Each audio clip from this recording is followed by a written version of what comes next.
Guys, इसको बरतने के लिए ये प्लेट हारन पट्टी है, इसको सामने डाला था ना मैं, वो दो पट्टी रख के ये नट बोल्ट रख के उसमें सेट करा हूँ। ऊपर एक नीचे एक नट बोल्ट रख के, और ये पर्दी में शाप के पर्दी रहती ना सामने शटर के ऊपर, उसमें ड्रिल करके ये अंदर रख दिया हूँ।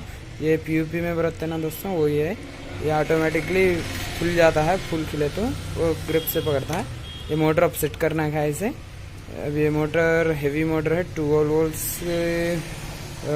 100 RPM की है, J01 की हेवी मोटर है 12 वोल्ट्स की। ये इसकी पुल्ली है लपट लेने, ये स्किड हो रहा है, उसके लिए स्क्रू सिस्टम ये हंगामा कराया हूँ मैं, आपको क्लियरली दिख रहा ना दोस्तों। और एक ये उसको बरते से रोप्स है, ये कपड़े सूखने डालने के रोप्स है ये, और ये भी वही है।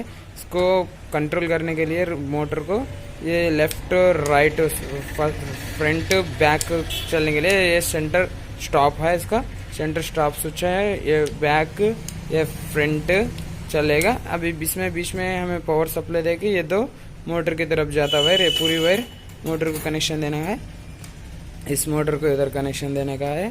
अब पूरा तुम्हारा सिस्टम सेट करके बताता हूँ दोस्तों, ओके। और इसमें मटेरियल थोड़े हुक्स और रिबिट्स भी बरता हूँ मैं, आपको बताता हूँ।